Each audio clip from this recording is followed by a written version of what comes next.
Did you know that slavery is still legal in the United States? Most people would only say no, of course not. It's not legal anymore. We learned that in school that slavery was abolished with the 13th Amendment in 1865. But what most people don't realize is that although slavery was abolished, there's still an exception, and that is for the punishment of a crime. And in states like Texas, this is a loophole that is still being used today, and it's alive and well.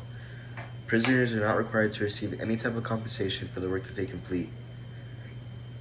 I was shocked whenever I found this out, and I'm sure you are too.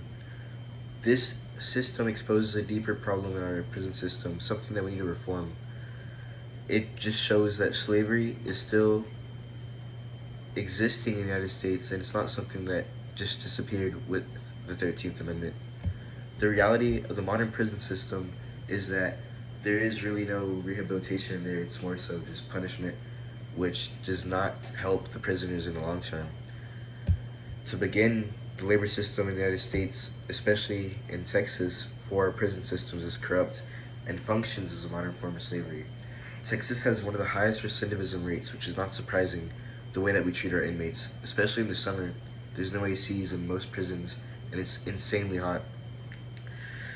So that recidivism rate, 45%, almost half, that shows that almost half the people will go back to jail. It shows that they're not being set up for success, they're just being lined up like dominoes, set up to fall over again. They're just gonna get released and go right back into the system. But it gets worse. In 2019, a big show of this corruption came out. An official from Texas that worked in the prison system named John Carraway used inmate labor to renovate a church that couldn't afford the renovations. And he decided to pay these inmates 49 cents an hour, which although is well above the minimum wage for paying them, because it's nothing, they still are getting paid only 49 cents an hour to do all this work. This wasn't charity or rehabilitation. It was exploitation of inmates who couldn't have their voice feel heard because after all, they're like second-class citizens. That's how it feels.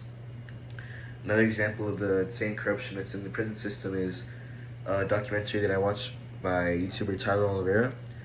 He interviewed a woman that was incarcerated at the women's prison in Gatesville, Texas. She recalled being forced to work in the fields under brutal conditions. In the winter, inmates were supposed to stop working. The temperature fell below 34 degrees, but she recalls on an occasion when the temperature did in fact fall below 34 degrees, and she heard it on the radio, another guard telling him, pull him out, and the guard just shut it off, and that was it. They kept on working. All they had to work in that extremely cold temperatures was a thin, not even, this is like thick compared to what they had. They had like a thin cotton shirt, and they were just there in the fields working in that cold. They had some thin cotton gloves too, but she says that they would rather take them off because it would get wet with the snow. Whenever their hands would melt it, they would get wet and it would just freeze your fingers. Now, moving on, we need rehabilitation, not punishment, because rehabilitation works and punishment doesn't.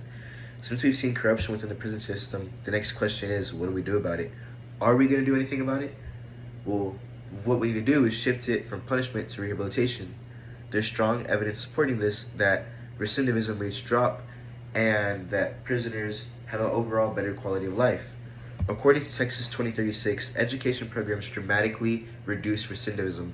Giving inmates access to GED programs, college classes, or vocational training gives them real opportunities once they're released. And it's just giving them something to do once they get out. It's giving them a goal because now they actually have the experience necessary and they can get a job in the real world. Because they're more employable and they are more stable. They can get their own job, have their own income. Instead of staying in a halfway house, they'll be able to provide for themselves. Another solution to pay the inmates a fair wage for the work that they do while holding them accountable is charging them living expenses, which I think is a great idea, charging them rent and a fee for food and a fee for utilities, because at the end of the day, one of the biggest complaints is how expensive it is to reform the prison system and how expensive it is to treat them like human beings. Well, if they're working for their money, we're getting them out there and they're working for their money instead of for pennies, then they'll be able to help pay for that section that they owe, like that portion that they owe, their debt. And what about inmates who commit the worst crimes, the ones who may never be safe to release? They can still contribute meaningfully inside the facility of the prison they can get those inside prison jobs, and they can help contribute to the well-being of their other prisoners in there, supporting them, making it a ecosystem that's running by itself. Another powerful and yet surprisingly affordable form, something that we can throw into the prison to make them better, is peer counseling. All they need to do is train a guard real quick on what to do in these situations, but for the most part, the prisoners are the ones running it. They're doing their own meeting and they're talking about their feelings, because at the end of the day, they're in the same situation as each other and they can communicate with each other what's going on. I mean, we need to wrap this up though. So, we've seen the brutal truth about our prison system, how it's just a cover for modern day slavery. And although there is people who commit crimes out there that need to be punished, we have shown that these recidivism rates are proving that there's not even a point of sending them to prison if they're just going to go back in. We might as well do rehabilitation instead of just punishing them. And like we said, although slavery may seem like a chapter that was closed a long time ago in American history, for too many incarcerated people in Texas and across the country, it's just not true. It's a daily reality that they face. We have to change that. It's time for change, and it's time to bring humanity and rehabilitation back into the way that we treat people that are incarcerated.